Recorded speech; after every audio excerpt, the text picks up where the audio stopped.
سلام دوستای عزیز، خوش آمدین به چینل تیستی فود. دوستای عزیز، امروز خواستم یک صبحانه بسیار آسان و خوشمزه از تخم همراه بانجان آماده کنم و همراه شما دوستا شیر کنم. خدا کند از ویدیوهایی که ما تیار میکنیم خوشتان بیاد. دوستای عزیز، اگر ویدیوهای ما خوشتان آمد لایک، سابسکرایب، شیر را فراموش نکنین. لطفا چینل مرا حمایت کنین که به حمایت شما دوستا ما ضرورت دارم. مواد لازم ما می باشه: مرچ دلمی سبز، 2 دانه مرچ تند، 2 دانه بانجان، 4 دانه تخم مرچ سیاه، نمک. دوستای عزیز، بسم الله گفته شروع میکنیم. تخم را میده میکنیم، در کاسه میندازیم. بانجان رو ما برق میکنیم، مرچ دلمی خود برق میکنیم، مرچ تند خود ریزه ریزه میکنیم و تمام مواد خود آماده میکنیم. تخم به زیر بالای منقل میگذاریم. بسیار روغن کم استفاده میکنیم. البته بگویم که بسیار صبحانه هلتی و یا سالم است.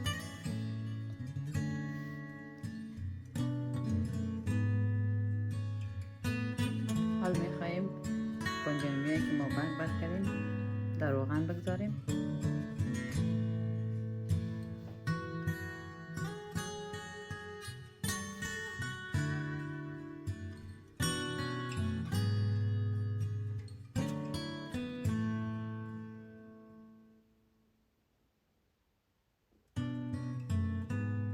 دوستای عزیز، بسیار یک طریقه آسان و بسیار مزه‌دار.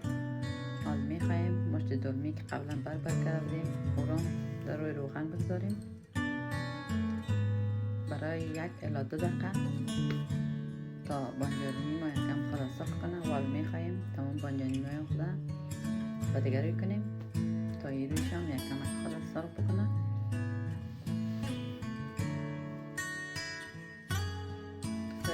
کاملا صبحانه سالم و هلتی و کسایی که اگر در رژیم یا در دایت هستن میتونن از این صبحانه استفاده کنن.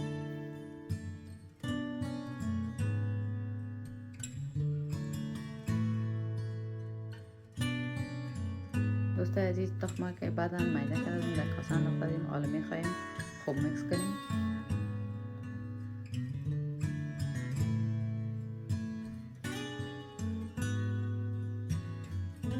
دوستای عزیز، این قسم تخمک آماده کنیم طفلا زیاد خوش می داشته باشه.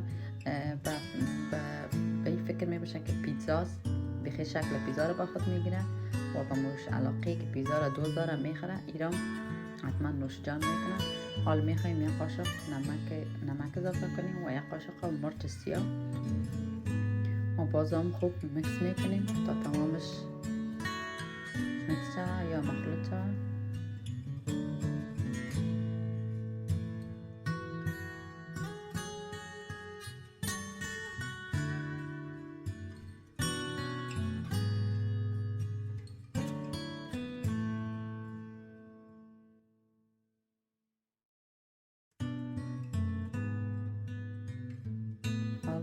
ما تمامش میکس شد. میخواییم اضافه کنیم سر بانجان رومی.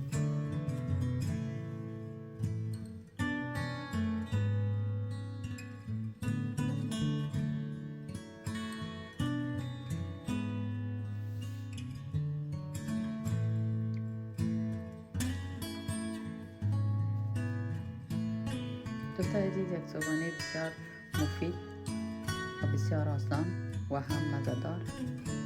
میتونین امتحان کنین. دوستای عزیز، برای 2 دقیقه الی 3 دقیقه میگذاریم تا صبحانه ما آماده شود. حالا صبحانه ما آماده است. میخوایم در قاب بندازیم.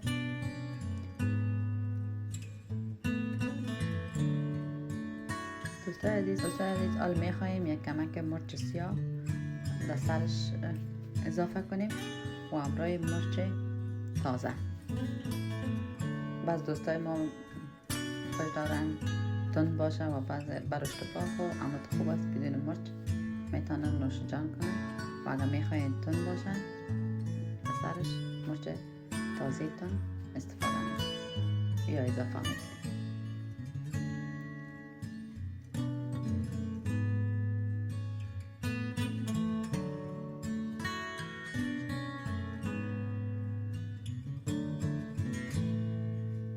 عزیز سوالی ما آماده صرف است. اگر ویدیوهای ما خوشتان آمد لایک، سابسکرایب، شیر فراموشتان نشن و اگر پیشنهاد نظریات دارین میتونین در پایین ویدیو کامنت کنین. خداحافظ تا ویدیوی بعد در امان خداوند باشین. بای.